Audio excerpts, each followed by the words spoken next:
Shalom saudaraku yang terkasih dalam Tuhan. Ho ho ho ho. Selamat hari Natal. Ho ho ho ho. Suara-suara ini bergema di gereja-gereja. Lagu-lagu Natal sudah mulai bergema, menandakan sukacita Natal sudah mulai turun. Bukan Natalnya, tetapi Yesusnya yang memiliki Natal itu.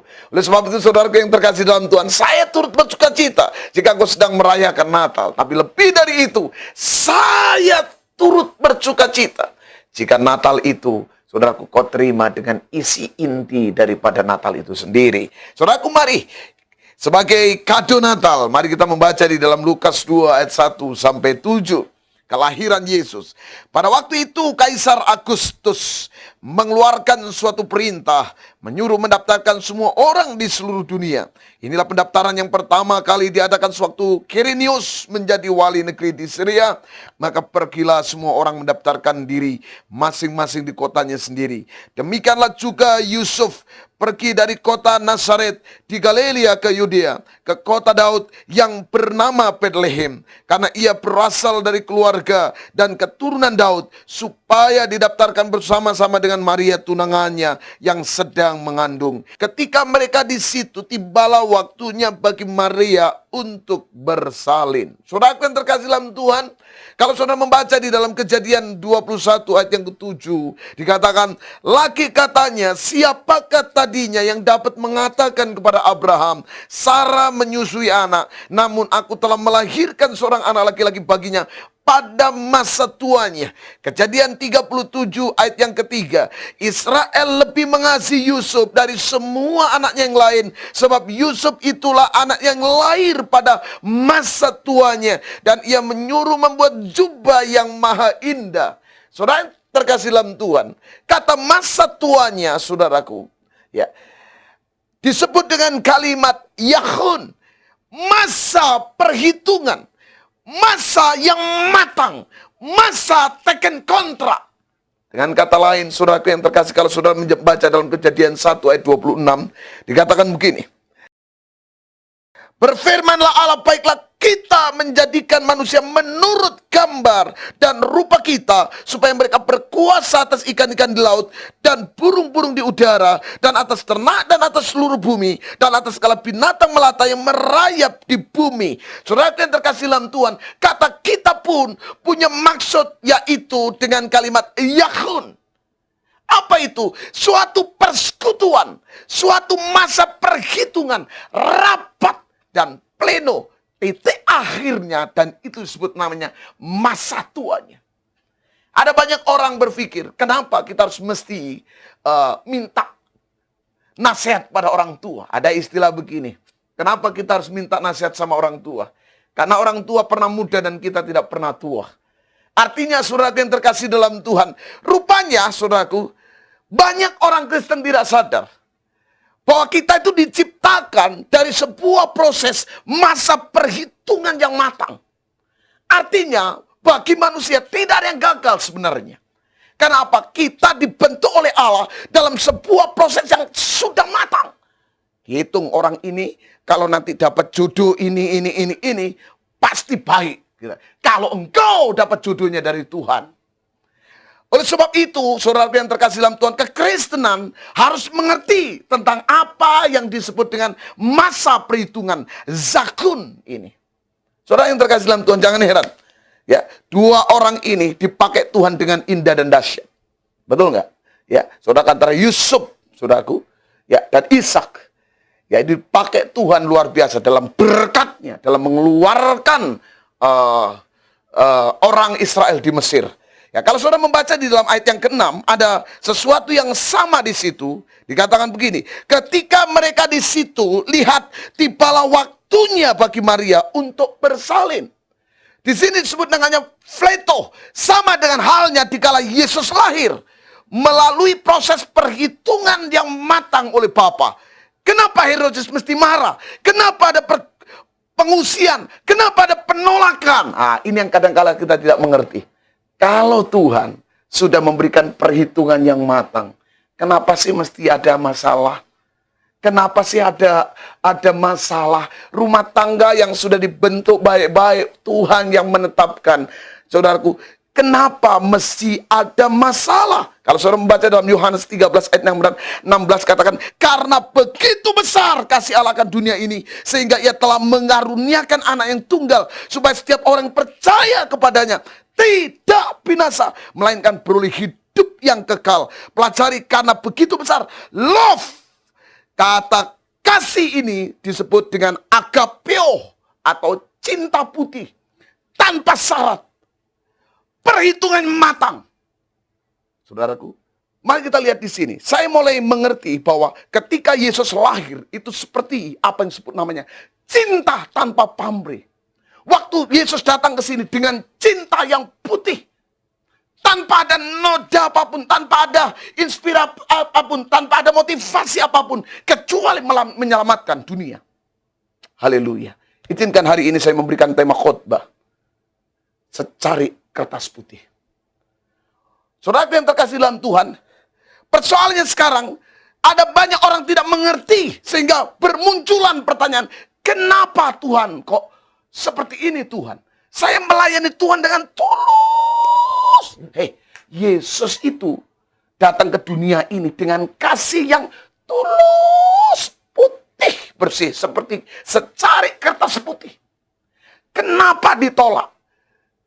Bahkan disalib, diolok, difitnah. Kenapa? Dan inilah drama Natal yang sesungguhnya produk surga. Dan kalau saudara tidak mengerti, saudaraku, tentang topik ini, saudara tidak akan mengerti bagaimana siapa itu Yesus sendiri. Saudara yang terkasih dalam Tuhan, izinkan saya memberikan tema khotbah yang saya kasih tahu tentang secari kertas putih. Tapi sebelumnya, mari saudaraku yang kasih dalam Tuhan, kita dengarkan pujian, dan saudara pasti berkati. Haleluya. Amin.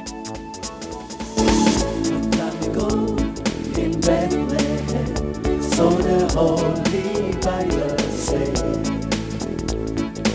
Mary's poor child, Jesus Christ, was born on Christmas Day. Some time ago in Bethlehem, so the Holy Bible says, Mary's poor child, Jesus Christ, was born on Christmas Day. And now hear the angels sing, a new King's born today. And then we'll live forevermore, because on Christmas Day.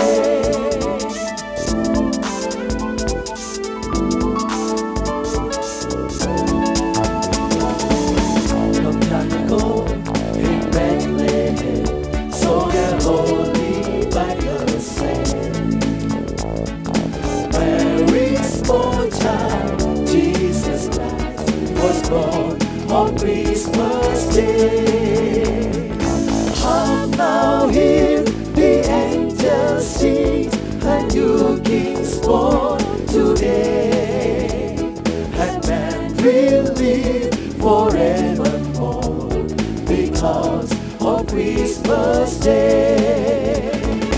And now hear the angels sing, a new King's born today. Forevermore, because on Christmas Day, and man will live forevermore, because on Christmas Day, and man will live forevermore, because on Christmas Day.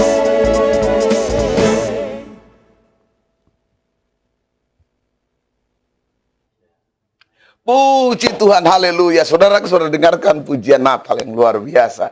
Tapi tahukah engkau, saudaraku, kadangkala kita tidak mengerti arti Natal itu sendiri. Yesus datang dengan hati dalam satu ruang lingkup, yaitu secari kertas putih. Tetapi kenapa hatinya yang tulus, tetapi ditolak mentah-mentah? Bahkan dia disalib. Saudaraku yang terkasih dalam Tuhan, sehingga jangan heran Banyak orang tidak mengerti apa arti Natal itu sendiri. Di dalam 2 Korintus 5 ayat 21 dikatakan, dan dia yang tidak mengenal dosa, telah dibuatnya menjadi dosa karena kita, supaya di dalam dia kita dibenarkan oleh Allah. Jadi saudaraku yang terkasih dalam Tuhan, bagaimana caranya menjaganya supaya suasana Natal ini tetap suci putih.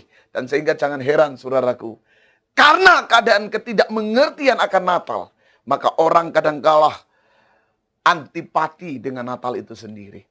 Orang menolak Natal itu sendiri karena dia tidak mengerti apa arti Natal sendiri.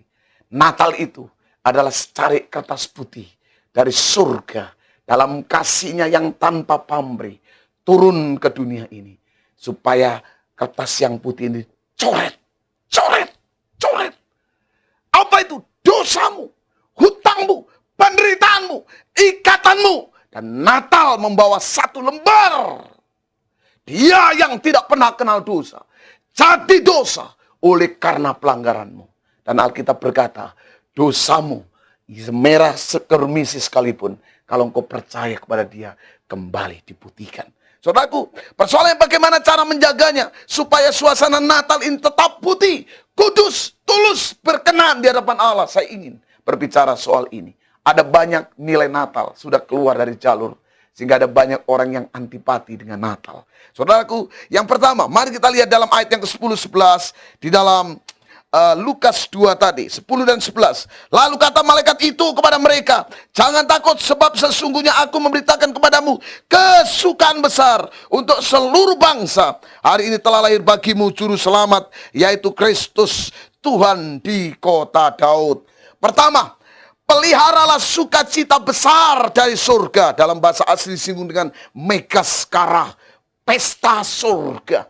Ingat, Natal itu bukan pesta gereja. Ingat, pada awalnya Natal itu bukan pesta gereja, tapi pesta surga. Di surga bergebik sorak.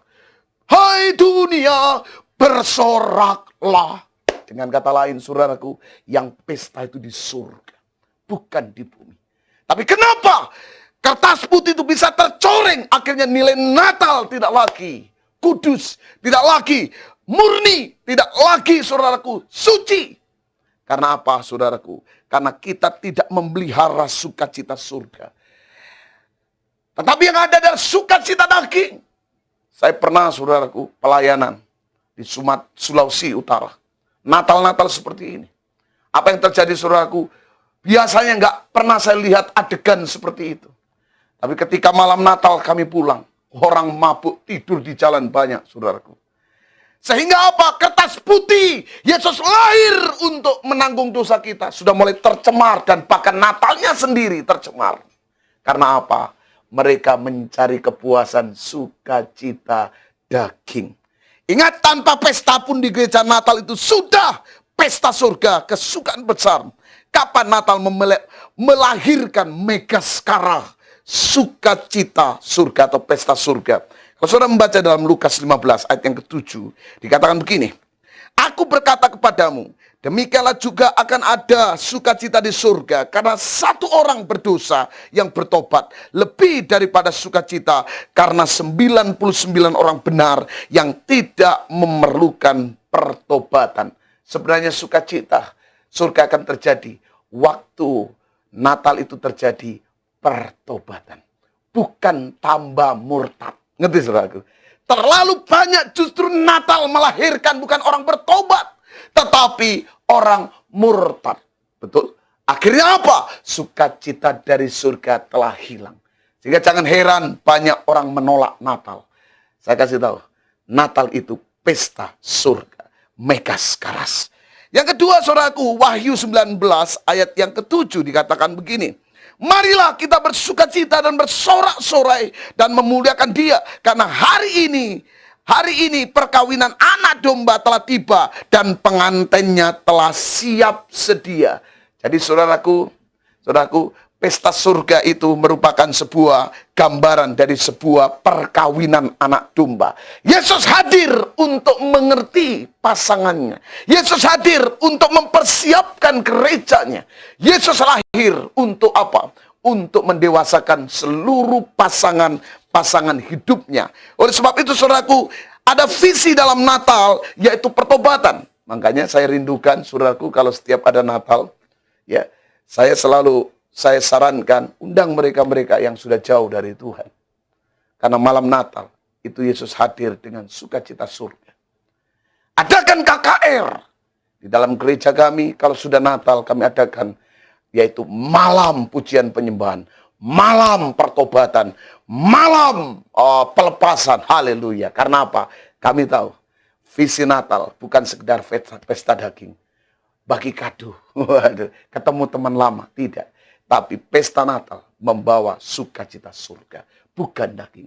Artinya apa? Kita merindukan sesuatu yang datangnya dari surga. Kalau saudara membaca ayat 29 sampai 30, ya di sini dikatakan begini. Sekarang, Tuhan, biarkanlah hambamu ini pergi dalam damai sejahtera sesuai dengan firman-Mu. Sebab mataku telah melihat keselamatan yang daripadamu, yang telah Engkau sediakan di hadapan segala bangsa, yaitu terang yang menjadi pernyataan bagi bangsa-bangsa lain dan menjadi kemuliaan bagi umat-Mu Israel. Bagaimana cara menjaga supaya suasana Natal tetap putih, kudus, tulus, dan berkenan pada Allah? Yang pertama, peliharalah sukacita Natal itu, ya, dengan sukacita besar dari surga, yaitu pesta surga, megas keras. Pujian kepada Tuhan, bukan pujian kepada para majelis, bukan pujian kepada manusia, tapi pujian kepada Allah. Yang kedua, saudara, siapkan kado Natal yang datang dari surga. Selalu saya himbau, siapkan kado dari surga. Apa itu? Yaitu Yesus Kristus. Sebab tanpa Yesus, Natal tidak ada. Saudara tahu, kalau malam-malam Natal seperti ini, apa yang saya lakukan? Saya puasa. Saya merindukan Tuhan, biarlah Engkau hadir di dalam gereja kami. Kami tahu, Tuhan, tidak ada kado yang terbesar dalam hidup kami. Emas dan perak tidak kupunya. Tapi apa yang kupunya, kuberikan kepada jemaat yang Tuhan sudah percayakan kepada saya. Apa itu? Pribadimu. Saudaraku, saya merindukan malam Natal ini, saudaraku, engkau bertemu, menerima kado yang sesungguhnya. Kado yang tidak kita pakai hari ini, minggu depan sudah hancur. Kado yang kita pakai hari ini, bulan depan sudah luntur. Tapi kado yang waktu masuk dalam hidupmu, hidupmu berubah. Dan inilah yang disebut namanya Natal yang bersih. Natal yang tetap original, tanpa ada cacat. Natal itu secari kertas putih. Jangan cemari dengan apapun. Karena Dia mengasihi kita itu dengan kasih yang putih. Oleh sebab itu, apa yang terjadi jika kado Natal yang sebenarnya dibawa oleh jemaat pulang? Ayat 33 sudah disebutkan bahwa Yesus terang yang menjadi pernyataan ketika Yesus kau terima. Kado Natal dari gereja yang sebenarnya itu turun atasmu. Maka hidupmu ada pernyataan terang. Waduh, haleluya. Satu ketika, saudaraku, di gereja kami, ada seorang bapak yang sudah 25 tahun tidak pulang-pulang. Dan saudara, apa yang terjadi waktu itu, istrinya sudah tidak lagi menyatakan gini, aku nggak mau terima. Dari anaknya kecil sampai remaja, sudah hampir mau menikah. Suatu ketika ibu ini berkata, aku akan berdoa, Pak Pendeta. Tapi waktu itu dia mau pergi ke Australia, saudaraku, ibu ini. Saya bilang, jangan kita berdoa. Nggak mungkin, Pak Pendeta. Bertobat suami saya. Suami saya sudah digondol oleh wewe gombel, katanya. Karena sudah menikah lagi, saudaraku. Dengan orang yang tidak percaya kepada Kristus. Karena gini apa, saudaraku? Ayo kita berdoa. Saya percaya. Kalau Yesus saja, sebagai kado surga yang terbesar diberikan kepada ibu. Apalagi cuma suami. Saudara tahu, waktu kita berdoa. Malam Natal itu, rupanya saudara di depan, diduduk paling belakang, suaminya ada. 25 tahun, saudara. Kita puasain selama 3 bulan. 25 tahun dia duduk di belakang, rambut sudah panjang, kumis sudah panjang, rokokan, saudaraku. Dan ketika melihat istrinya dan anak-anaknya sudah main drama, saudaraku, bapak ini menangis-nangis. Dan saudara, apa yang terjadi? Istrinya yang tadi pingin suaminya balik, nggak mau nerima. Saya bilang, hai ibu, tahukah engkau, inilah yang Tuhan harapkan. Inilah kado terbesar buatmu. Dan malam itu Natal terjadi sukacita besar di gereja kami. Karena apa? Satu orang bertobat. Oleh sebab itu saudaraku, rindukan Natal supaya tetap putih bersih seperti secari kertas putih. Cintanya tanpa pamrih. Waktu apa engkau merindukan kado Natal yang datangnya dari surga? Hai anak-anak muda, jangan rindukan, oh supaya aku dapat mobil, dapat sepeda motor, dapat pakaian. Oh no. Rindukan. Tuhan, aku merindukan sesuatu yang spesial, yaitu pribadimu. Ayat 34. Lalu Simeon memberkati mereka dan berkata kepada Maria, ibu anak itu, sesungguhnya anak ini ditentukan untuk menjatuhkan atau membangkitkan banyak orang di Israel, dan untuk menjadi suatu tanda yang menimbulkan perbantahan. Kata tanda di sini disebut dengan Simeon, atau disebut namanya huruf Morse. Ingat engkau, kalau sudah membaca dalam Kejadian 12 ayat yang ketiga dikatakan bahwa orang-orang yang memberkati engkau akan kuberkati, tapi orang-orang yang mengutuk engkau akan kukutuk. Dan itulah Morse, saudara. Apa itu? Yaitu tanda-tanda zaman ini dilihat daripada hidupmu. Oleh sebab itu, orang-orang yang betul-betul mendapatkan kado dari Tuhan, orang ini menjadi Morse, tanda zaman. Haleluya. Simeon. Oleh sebab itu, hei bapak-bapak, saya percaya ketika engkau bertobat, maka seluruh rumah tanggamu akan bertobat. Dengan kata lain, kalau engkau bertobat, seluruh rumah tangga diselamatkan. Dan kalau engkau diberkati, seluruh rumah tangga diberkati.